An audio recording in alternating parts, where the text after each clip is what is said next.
Okay. The overall point of the lesson was to hit Common Core standards with regard to formulating questions and using the tool of analyzation and literacy. As far as the content standards, we wanted to specifically tackle judicial activism and judicial philosophy and the difference between the two. And my goal was to have the kids at the end be able to compare and contrast judicial activism and judicial philosophy and be able to apply them to a scenario, a court case that I made up, where they could see themselves in using one of those judicial philosophies and making a decision about the case accordingly. And I also wanted them to check in on prior knowledge and connect there as well. So that was the overall intent of the lesson. All right, so you and your table partner are going to go through these other four here. Your personal illustration of the definition, your personal definition, what would you say in your own words? I'd like you to think about connections to other units here. What comes up in your head as you read through this technical definition and you think it through? Maybe ideologies, think about that. Think about different branches, think about different things that we've talked about. Not their own opinion, but it's kind of, because remember how she said there's judicial restraint? It's kind of that thing where you interpret the laws based on the Constitution, and you're kind of, because they say that you're a trustee, so that means kind of they're an advocate for our voices. So based on Constitution, how does that reflect what the framers might? Yeah, kind of, yeah. They had to actually put the action into what they learned instead of what their own opinion is. Yeah. And what they learned, they had to make sure that everything's like evenly, and all the power is just balanced. So they can't be biased? Yeah. Do you remember political and delegate? The delegate has to do whatever the people want. The trustee does whatever he or she thinks is better for us, without like asking them. Yeah. So it's like our representation, basically. Yeah, taking decisions and based on Back for these two terms. Job 1 is to finish.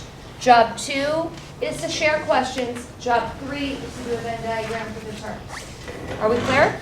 Yes, ma'am. Okay, circle up. You give a judge job for life, but when you die, you get replaced, and that person's different views. So they'll go back in cases, and they're gonna be like, "Oh, this was wrong. This was," and I think that becomes restraint because they're going back and basing the case on the law, not their own opinion. But I don't think restraint really exists. I see what you're saying though, like, you know, they're probably, like, they have different decisions based on, like, the different judges because they apply their own opinions into, like, the decisions, and so, like, if they're different people, then they have different decisions. Or, like, the time period that they're Different ideologies, right? One is clearly more liberal and one is clearly more conservative. And so even though they're not political, they're still ideological. And that's kind of the trick. So incorporate Judicial activism is just trying to rearrange everything so that it fits the time period now. You want to trust in them to make the best decision based on the Constitution and based on, like, the laws now and what's right or wrong. Like, you remember how in the Congress unit we had the whole representatives and what they did, like, so and so is going to act like a delegate, or they're going to act like a politico or a trustee. You remember that? It's like that. So it's I feel like if the judges are not, like, the judicial branch is not being checked as much as the executive and legislative. Like, you know how check and balances? Yeah. It's not being checked as much as executive and legislative. they just asking but not putting any real regulations on what to. You know, like how the other ones have regulations on, like, idea of what's called a spectrum. Remember we talked about that with ideology? That very rarely... This is college level work that we're doing in AP government, and for high school students sometimes that's still, even though they're working really hard and are very bright, it's really hard for them to access high-end, high-level concepts and things like that.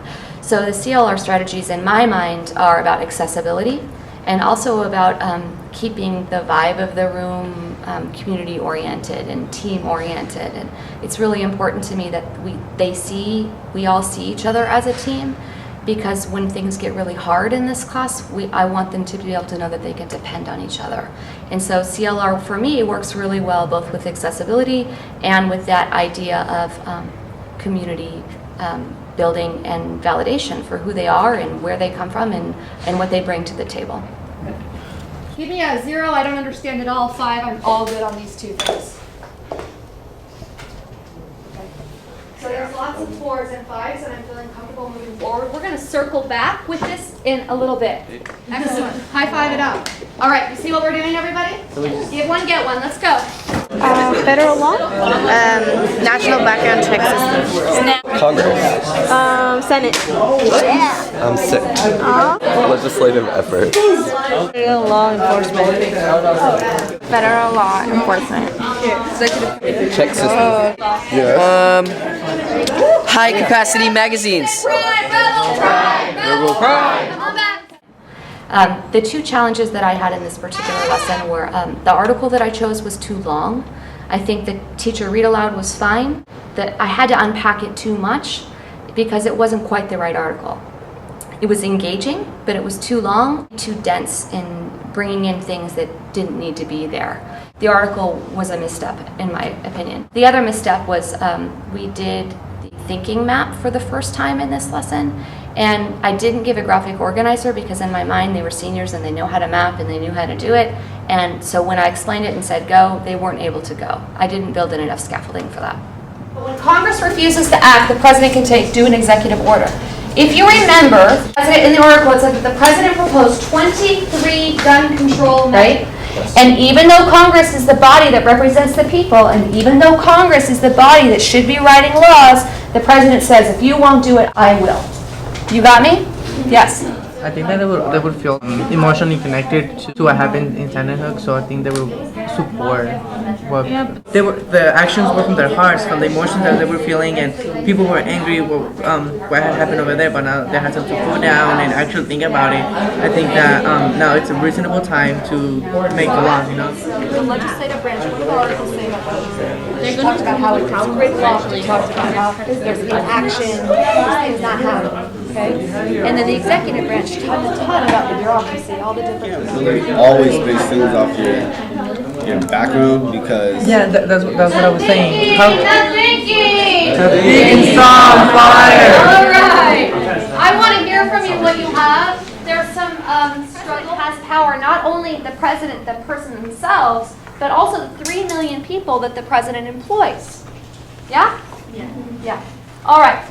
And let's hear, Bernice, from your group about the J. What did you put for the, what do you think an activist would say about this executive order?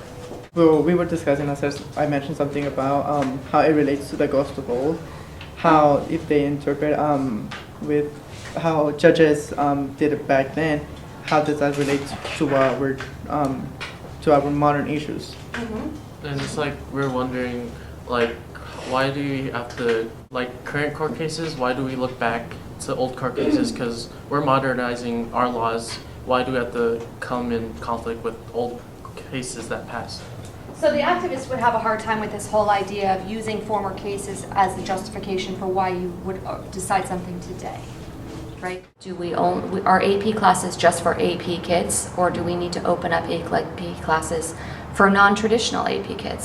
And to me, CLR is the door through which non-traditional AP kids can walk, because not all kids are cut from the same cloth and are able to attend to the traditional model. And when we only use the traditional model, then we cut out this whole segment of kids who could thrive in an AP class. And so the advice I would give would be to put your assumptions aside and to give it a go, because even if they resist it at first, what it does for the sense of community and the sense of buy-in and the ability to bring in kids who are not traditional AP kids is really remarkable in my opinion.